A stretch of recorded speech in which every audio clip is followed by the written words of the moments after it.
berkenaan dengan pengangkatan saudara-saudara sebagai kepala dan sebagai wakil kepala Badan Riset dan Inovasi Nasional.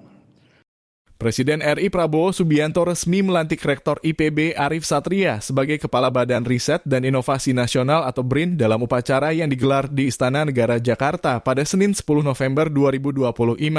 Dalam pelantikan yang sama, Prabowo juga menetapkan Amarullah Octavian sebagai Wakil Kepala BRIN untuk melanjutkan masa tugasnya. Arif Satria, yang selama ini menjabat sebagai Rektor Institut Pertanian Bogor, mendapat kepercayaan menggantikan Laksana Tri Handoko sebagai pimpinan baru BRIN. Penunjukannya menandai perpindahan tanggung jawab besar dari dunia akademik ke lembaga riset nasional yang menjadi pusat koordinasi berbagai kegiatan penelitian dan inovasi strategis negara. Sementara itu, Amarullah Octavian, seorang purnawirawan TNI sekaligus mantan Rektor Universitas Pertahanan, kembali dipilih melanjutkan perannya sebagai Wakil Kepala BRIN. Ia sebelumnya telah menjabat sejak 2023, memastikan perpanjangan masa tugasnya untuk mendukung kepemimpinan baru BRIN dalam memperkuat arah riset nasional. Arif Satria diketahui telah memimpin IPB selama 2 periode, yakni tahun 2017, 2022, dan 2023 hingga 2028. Pengalamannya sebagai akademisi dan pimpinan perguruan tinggi dinilai menjadi modal penting dalam mengelola program riset nasional, memperkuat inovasi teknologi, dan memperluas kolaborasi riset antara pemerintah, industri, serta institusi pendidikan.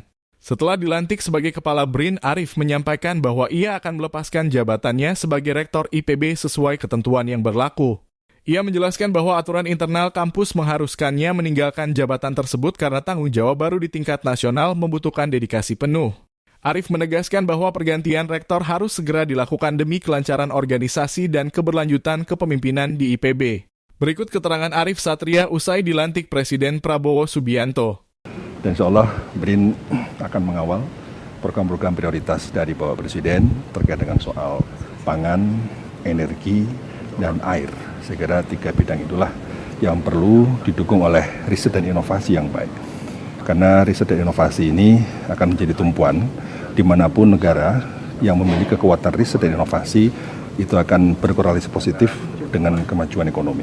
Itu sudah dibuktikan dalam berbagai uji korelasi ya. Kalau semakin tinggi global score innovation index itu hampir pasti juga GDP per kapita juga akan tinggi. Sehingga kita mau tidak mau harus mengenjot bidang R&D, bidang inovasi ini. Yang kedua, yang penting juga saya sampaikan, ini saatnya kita harus segera melakukan konsolidasi nasional di bidang riset dan inovasi. Konsolidasi ini penting untuk memperkuat ekosistem riset dan inovasi yang selama ini sudah ada, baik secara horizontal maupun secara vertikal.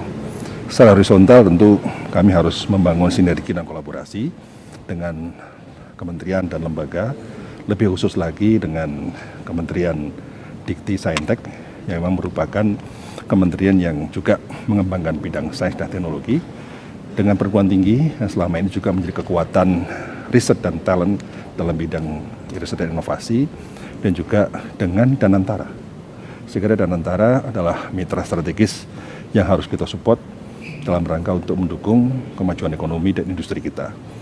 Nah, secara vertikal kita juga perlu mengkonsolidasi dengan daerah, sehingga Badan Riset Inovasi Daerah ini harus benar-benar diperkuat agar bisa mampu menyelesaikan masalah-masalah lokal. Karena kalau kita tahu setiap daerah memiliki kekhasan masalah, kekhasan isu yang harus direspon dan disikapi secara spesifik. Oleh karena itu kalau setiap provinsi memiliki badan riset inovasi yang kuat ya, dan berkolaborasi dengan perguruan tinggi, saya yakin masalah-masalah yang saat ini masih kita hadapi bisa diatasi dengan baik. Oleh karena itu, langkah konkret yang harus kita lakukan adalah bagaimana mempercepat proses pengembangan dan penguatan sains teknopark di setiap daerah. Jadi di setiap daerah kalau memiliki sains teknopark itu akan menjadi pilar bagi ekonomi daerah. Kenapa? Karena sains teknopark itu adalah sebuah institusi yang akan menjembatani antara dunia riset dengan dunia industri. Dengan adanya sains teknopark daerah, dengan fokus pada bidang keunggulan daerah, insya Allah masalah-masalah yang ada di daerah ini bisa diselesaikan. Dan inilah sinergi antara berbagai pihak daerah, perguruan tinggi, pemerintah, dan juga pusat ya, dan juga dengan lintas kementerian, apalagi BRIN juga peleburan dari Kementerian Teknis yang memiliki dulu Badan Litbang. Saya tentu akan banyak koordinasi, membangun sinergi, dan juga menguatkan riset-riset yang impactful. Jadi riset-riset di BRIN harus memberikan dampak bagi kemajuan ekonomi dan juga kemajuan masyarakat. Serta terakhir policy. Ya, jadi BRIN juga harus menjadi think tank pemerintah dalam mengambil kebijakan. Sehingga kebijakan-kebijakan yang kita ambil berbasis pada sains yang kuat, pada hasil riset yang kuat, dan itulah salah satu bentuk akuntabilitas dari kebijakan publik nanti akan dilakukan oleh pemerintah. Terima kasih ya.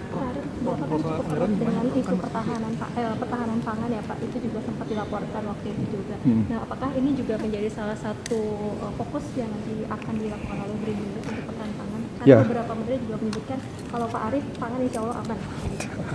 Amin. Jadi tadi sudah saya sampaikan bahwa Pak Presiden sudah memiliki program prioritas yang harus kita kawal dalam bidang pangan. Jadi pangan ini benar-benar harus didasari oleh kekuatan riset dan inovasi. Dan saya kira banyak sekali hasil riset dan hasil invensi yang dimiliki oleh lembaga riset maupun perguruan tinggi.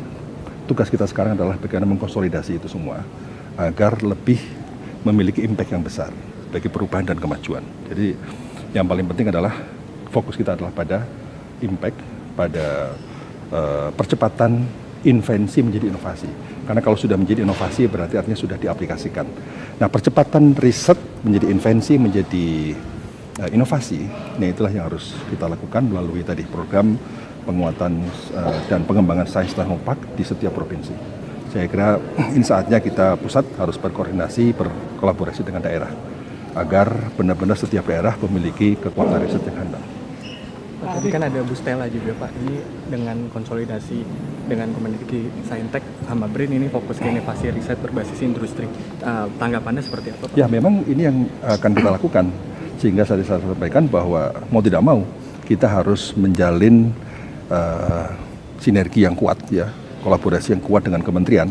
Jadi harus tandem antara BRIN dan kementerian, satu Kementerian Dikti Saintek di mana perguruan tinggi ada di dalamnya, serta Kementerian Teknis. Karena Kementerian Teknis banyak kebijakan-kebijakan dan regulasi yang akan diambil. Nah, saatnya kita harus memberikan andil dari hasil-hasil riset. Jadi jangan sampai hasil-hasil riset kita tidak memiliki dampak.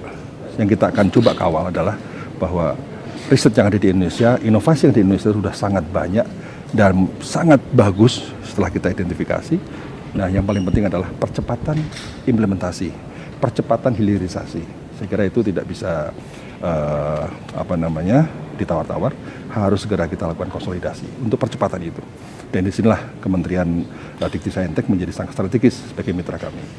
Dan tentu terkait dengan soal pangan tadi, dengan sejumlah Menko Pangan, kita akan berkoordinasi dengan Menteri Pertanian, Kehutanan, Menteri Kelautan dan Perikanan, ya, dan juga Menteri Lingkungan Hidup, ya, Menteri SDM, kaitan dengan soal energi, dan juga Kementerian Teknis lainnya, termasuk Kementerian Perindustrian yang menurut saya juga harus menjadi mitra kita. Prof, yang jadi kendala konsolidasi selama ini apa sih Prof? Bukankah BRIN itu dibentuk dengan ya tadi melebur semua badan riset dari semua kementerian gitu Prof? Makanya yang saya sampaikan tadi adalah konsolidasi secara horizontal dan vertikal. Jadi secara horizontal kita harus dengan kementerian bisa mengefektifkan institusi ini untuk menghasilkan riset dan inovasi yang berdampak. Secara vertikal ya kita harus benar-benar berada sebagai jembatan dengan pemerintah daerah dan perguruan tinggi di daerah untuk sama-sama bergerak. Memang saya kira itulah yang harus kita lakukan, dan saya yakin sih, saya optimis. Kebetulan Bapak Wakil Kepala BRIN yang dilantik tadi juga sahabat lama saya. Ya, kami sudah banyak berkomunikasi, sudah banyak berhubungan. Insya Allah kita akan bisa lakukan. Tentu pengalaman kami yang ada di IPB pada waktu jadi rektor, kami membangun Sains Teknopark di IPB yang saat ini sudah menjadi acuan dari nasional. Sehingga itulah pengalaman inilah yang akan coba kita aplikasikan di BRIN untuk direplikasi ke berbagai daerah. Kalau fokus pada pangan, energi, dan air itu maksudnya nanti akan ada itu akan jadi prioritas dengan cara memperbanyak riset di bidang tersebut atau akan menambah peneliti di bidang tersebut gitu Prof? Saya kira penelitian itu kan kekuatannya satu pada jumlah peneliti, kualitas peneliti, dana penelitian, infrastruktur penelitian, Kemudian yang terakhir adalah ekosistem penelitian. Jadi itulah yang akan kita dorong, bahwa jumlah peneliti juga harus kita tingkatkan, karena jumlah peneliti kita itu relatif per juta penduduk kan relatif kecil dibandingkan negara-negara lainnya. Dibandingkan Thailand, Korea, kita masih jauh. Nah, kita perlu meningkatkan jumlah peneliti, sehingga disinilah talent management menjadi penting. Jadi kita akan perkuat talent management. Dengan talent management yang baik di bidang penelitian, orang yang punya passion di bidang penelitian, itulah akan menjadi modal bagi BRIN dan juga bagi kementerian untuk bisa melangkah lebih cepat dan lebih jauh, karena dia bekerja dengan passion. Ya, kita sudah memiliki tools ya, bagaimana menemukan talent-talent unggul di bidang riset. Pak, salah satu kendalanya juga adalah anggaran untuk riset yang masih 0,2% dari GDP kita, itu juga sebagai salah satu kendala juga nggak sih Pak? Betul, saya kira dana memang salah satu faktor penting ya yang harus terus diperjuangkan, karena kalau kita tahu bahwa dana perguruan tinggi negara lain itu juga sangat tinggi, besar sekali ya untuk penelitian. Namun kita tidak perlu berkecil hati, masih banyak opportunity yang bisa kita lakukan, termasuk bermitra dengan Danantara. Jadi Danantara adalah salah satu mitra strategis yang benar-benar harus kita perkuat ya, dan saya kira sumber pembiayaan dari berbagai sektor termasuk industri itu menjadi penting. Jadi yang sebenarnya kita bangun, kita juga ingin mendorong agar industri-industri yang ada di Indonesia itu juga membangun kekuatan R&D. Jadi industri tanpa inovasi yang kuat, tanpa R&D yang kuat akan berat. Yang terakhir, kalau kita mengacu pada pemikirannya salah satu peraih Nobel 2018 yang disebut dengan Indigenous Growth Theory. Dia mengatakan bahwa pertumbuhan ke depan ekonomi sebuah bangsa akan sangat ditentukan sejauh mana kekuatan di bidang R&D, di bidang inovasi. Nah, saya kira Bapak Presiden memiliki komitmen yang sangat kuat untuk menempatkan R&D sebagai salah satu pilar penting dalam kemajuan ekonomi.